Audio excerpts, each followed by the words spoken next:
Good morning, Steve. Well, essentially, so much jockeying position, as you say right now, whether they be sitting in Iraq, whether you're in Iran, or even within the United States. I mean, Nancy Pelosi coming out to declare that they would be an attempt at least to do a vote in terms of a resolution on war powers where the president wouldn't necessarily be able to act just as he sees fit in Iran, were he to try and do so, and be held back potentially by the power of Congress. So a lot of jockeying for position in the region at the moment. Lots of questions over whether or not the death of Qasem Soleimani really throws the balance of power out of whack when it comes to that massive web, that network, international network that he was really at the center of.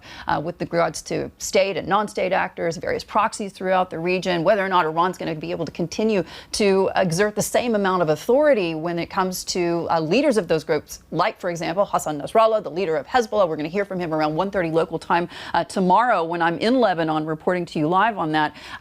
Just want to give you a couple of comments that we heard over the last couple of hours. Speaking on state television in Iran, the daughter of Qasem Soleimani, essentially speaking at her father's funeral ceremony, saying that, quote, his martyrdom will bring a dark day to the United States and to Israel. And also that, quote, crazy Trump should not let her father's death, or should not believe that her father's death means that, quote, everything is over. So again and again, I've said it, we're not talking about if Iran will respond. We're talking about when they're going to do it, how they're going to do it, if there's going to be a coordinated series of attacks, if this will go through proxies, if this will happen directly in Iraq. Already so much turbulence there in that country. We saw the prime minister, of course, attending Qasem Soleimani's funeral. We've heard from the president of that country as well, paying tribute to him. You've got to remember that this is a man, in spite of having American blood on his hands, he worked very pragmatically in the past with the Americans, for example, with Ryan Crocker, when it was deemed necessary to, really pull together there in an attempt to take out the Islamic State, for example. He's very much credited with being the first really on the ground, not the Americans, the Iranians, when it came to helping out Iraq during the early and dark days with their fight with the Islamic State. But I also want to take a step back and let you listen into some of the comments that we heard from the United States Secretary of State, Mike Pompeo, over the weekend. We would have been culpably negligent had we not taken this action. The American people would have said that we weren't doing the right thing to protect and defend American lives. President Trump has been crystal clear. The president made the right decision. We will reduce risk. I think General Milley said, is there still risk of attack? Of course there is. There's a tremendous risk. Right. And we're doing everything we can to make sure that we take that down and protect American lives. That's the mission set.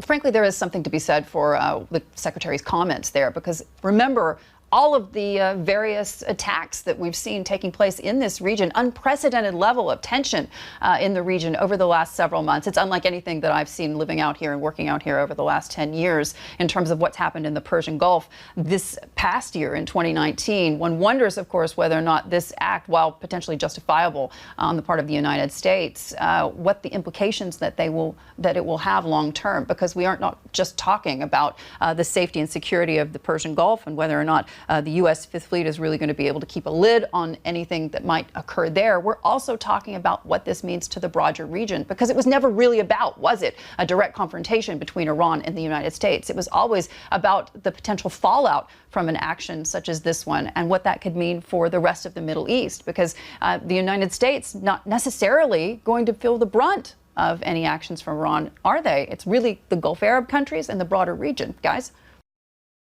Hi, I'm Joanna Bersecci, and thank you for watching. You can check out more of our videos by clicking on the boxes on the screen. And don't forget to subscribe to our channel for more from CNBC International. Thank you for watching.